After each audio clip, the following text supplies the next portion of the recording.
अब जो आज का जो सत्संग प्रारंभ हुआ था जिस विषय पर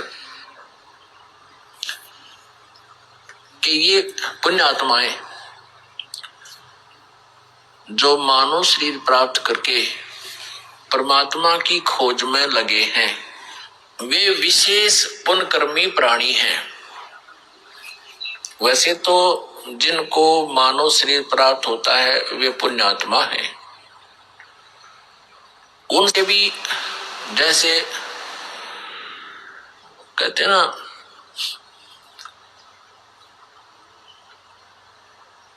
उनसे भी जो श्रेष्ठ हैं, उनसे भी जो अच्छी आत्मा है, विशेष अच्छी आत्माएं हैं, वो है जो परमात्मा पाने का प्रयत्न कर रहे हैं, मनुष्य शरीर पाक है। और वो फिर जाते हैं जैसे प्यासा घूमता है पानी की तलाश में, पानी की खोज में, जल की खोज में, और अंत में उसको जल न मिलने से वो प्यास से मर जाता है। ऐसे ही जो प्रभु के प्यासे प्राणी जल स्रोत जानकर, क्योंकि परमात्मा आता है वो संत रूप में आता है, ये पहले से भी आप जी सुनते आए हो। कहते हैं ना जाने किस भेख में भगवान मिल जावे, किस भेष में।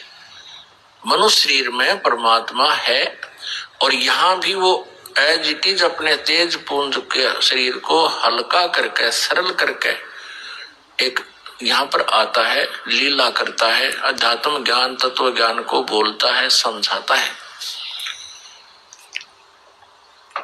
तो ये सभी को ये मालूम है आत्मा को कि वो परमात्मा संत रूप में आता है, और जब वो संत रूप में आता है तो वो भगवान उसकी शरण में आने से, उस संत की शरण में आने से उसको विशेष लाभ होता है। और वो परमात्मा यानी पूर्ण ब्रह्म, अब पूर्ण ब्रह्म ओब्लिक पूर्ण संत सतगुरु। अब परमात्मा हमने मानना छोड़ दिया कि भगवान नहीं होता, वो तो परम संत होता है जो प्रभु जैसे गुण रखता है। वो कैसे हमने ये अज्ञान ग्रहण किया? इन अज्ञानियों की अज्ञान सिद्धांत के आधार से। जैसे 11 उपनिषद हैं, इन 11 के 11 उपनिषद में सबके मत भिन्न भिन्न है, अनुभव अलग है, उनके ज्ञान, उनके जाप करने के मंत्र अलग हैं। तो सभी ने ये कहा कि परमात्मा तो निराकार है, और संत जो परम संत होते हैं वो अपनी साधना से उसकी शक्ति ग्रहण कर लेते हैं और फिर वो लाभ देते हैं। ये इन अज्ञानियों की सोच है। परमात्मा वाला लाभ परमात्मा ही दे सकता है। परमात्मा की भक्ति करके कोई भिखारी थोड़ी सी कोई भीख मांग भी लेता है तो कितनों को सुख दे सकता है उस भीख से,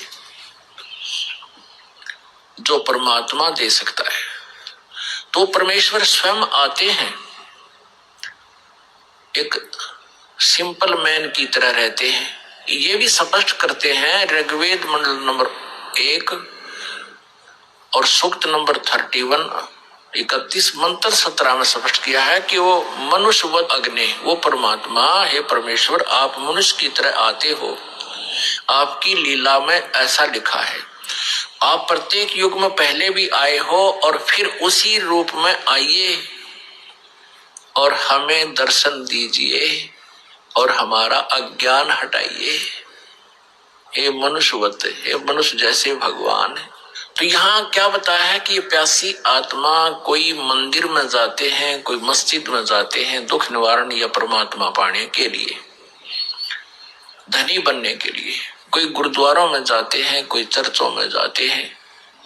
इसके अतिरिक्त कोई ना कोई अनुष्ठान यज्ञ आदि भी करते रहते हैं। इसके अतिरिक्त कोई पर्वत पर जाते हैं, किसी गुफा में पता लगता है कि वहां कोई साधु संत रहते हैं, वहां जाते हैं।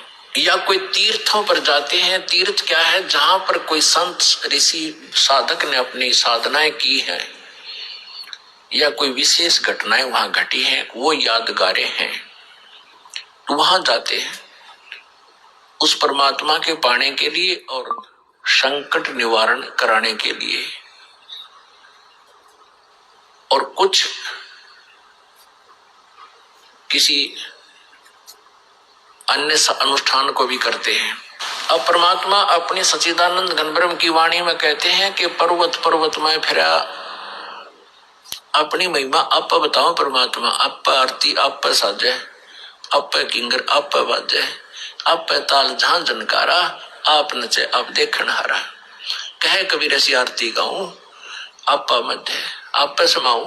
अब अपनी महिमा मालिक ने अपने ऊपर ही बोल के सुनानी पड़ी, क्योंकि दूसरे को कोई कह दे तो वो नाराज हो जाता था, सुनता नहीं था। आप ही वो एक अच्छे भक्त की भूमिका करते हैं कि एक दास रूप में भक्त को कैसे रहना चाहिए यदि उसने परमात्मा पाना है, और आप ही एक श्रेष्ठ नागरिक के रूप में लीला करते हैं, और आप ही वो जगत गुरु होते हैं, सतगुरु होते हैं। भगवान तो वो स्वयं है ही है, परमात्मा तो वो है ही है। तो क्या बताते हैं, स्वयं ही अपना भेद देने के लिए कहते हैं कि कहां तुम घूम रहे हो, कोई पर्वत पे, कोई पहाड़ों पे, कोई गुफाओं में, कहीं कुछ, कहीं परमात्मा के लिए भटक रहे हो। कहते हैं पर्वत पर्वत में फिरा, कारण अपने राम में, राम जैसे संत मिले हैं, जिन सारे सब काम है। अब वो संत, राम जैसे संत मिल गए, सतगुरु कहो चाहे भगवान कहो, परमात्मा कहो, एक ही बात। क्योंकि सतगुरु परमात्मा ही हो सकता है, अन्य कोई सतगुरु कहते हैं वो सतगुरु नहीं है, वो नकली है। अब जैसे ये राधा स्वामी धन धन सतगुरु, अड़िए जय गुरुदेव आले, ठाकुर जी आले, महाराज आले, ये भी सतगुरु तो नीचे फीत नहीं लाते अपने उस ज्ञानदाता के। और इनके नकली सतगुरुओं को क्या कहेगा पता नहीं अध्यात्म के बारे में।